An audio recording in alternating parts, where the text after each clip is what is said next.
首案係喺土瓜灣地鐵站附近，位於土瓜灣榮光街，係恒基同埋市建局重建項目。咁首批推出呢就有2座嘅，合共呢就有648伙啦。佢個位置亦都相當之方便啦，過一條天橋呢就去到土瓜灣嘅地鐵站。咁佢本身啦個屋苑嘅門口都有一個大型嘅巴士站嘅，加上自己屋苑嘅商場啊，同埋附近街嗰啲街市啊，咁條街亦都係好熱鬧嘅正街。佢所有嘅單位嗰個設計啦、間隔亦都非常之好用嘅，特別係啲房啦，好多時候呢，就算係好細嘅2房都好啦，咁2間房都可以擺到雙人床。咁其實喺香港嚟講呢，有咁樣嘅設計啦，即係證明嗰個設計師都用咗唔少嘅心機嘅。冇講咁多啦，一於帶大家去睇下示範單位。而家睇嘅係一個1座嘅 B 室610尺實用嘅裝修座嘅示範單位。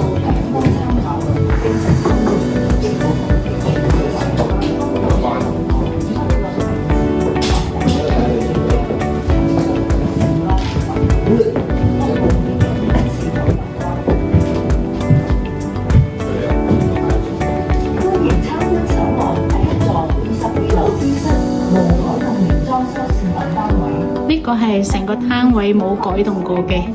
屬於3房1套連飲廚間隔，單位由著名室內設計事務所歐資訊商精心設計，透過層次豐富嘅紋理同工藝細節，打造高雅並富有藝術氛圍嘅生活空間。客飯廳以長形佈局，全部都係落地玻璃嘅設計。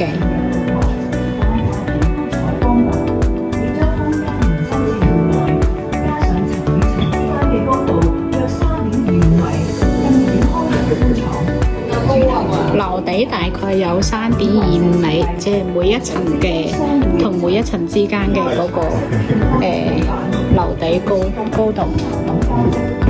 呢個係佢嘅露台設計，呢度係欄杆位嚟嘅。不過因為佢示範單位咧，所以就我哋可以行到出去睇下一間。係一間1座22樓嘅私室，431尺嘅2房半，咁啊一眼就睇晒佢個客廳同埋飯廳嘅位置啦。咁呢邊係佢嘅開放式廚房呢度，但係佢都做咗明火，即係證明佢個消防系統都做得好好。呢個係佢個露台位置。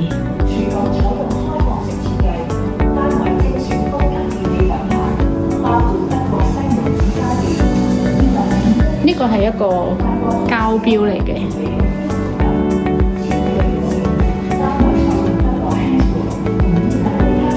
咁呢間呢係一個可以做到姐姐房或者係佢哋講嘅嗰個半房，即係衣帽間啦。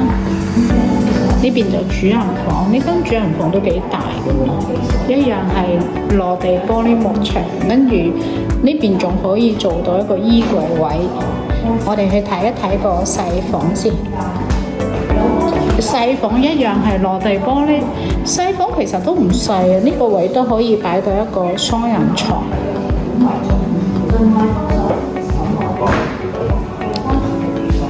呢度入門口都仲有個焗爐位置。好，我哋繼續去再睇埋下一間。係一個339尺嘅2房間隔，我哋叫互壁即係兩邊嘅房啦。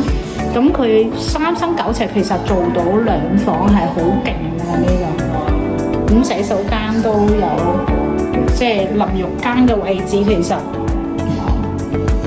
我呢啲咁肥嘅人行到入去都仲關到門。咁係開放式廚房啦，一樣係做到呢個明火設計。同埋咧，佢339尺，其實2間房都好大下，仲要呢個係大房，呢邊可以做到一個衣櫃位啦，樓底位置都好高。同埋防撞膠片設計，大大減低開關門嘅聲音。係，佢個設計都做得幾好。呢間係細房嚟嘅，但係呢度要擺一個即係4尺半嘅雙人床都綽綽有餘。如果咁樣擺就可以擺到一個4尺床都夠。一樣係玻璃幕牆啦。咁同埋佢個設計都做得幾窩心嘅。咁呢啲門框邊嘅位置，呢度都仲有塊膠邊，即係等啲人關門咧冇咁大聲。咁呢邊行出去咧就係個露台嘅位置，咁樣呢度係個露台嘅一個框框位置。好，去睇下一間。呢個係佢嗰個沙盤，即係模型啦。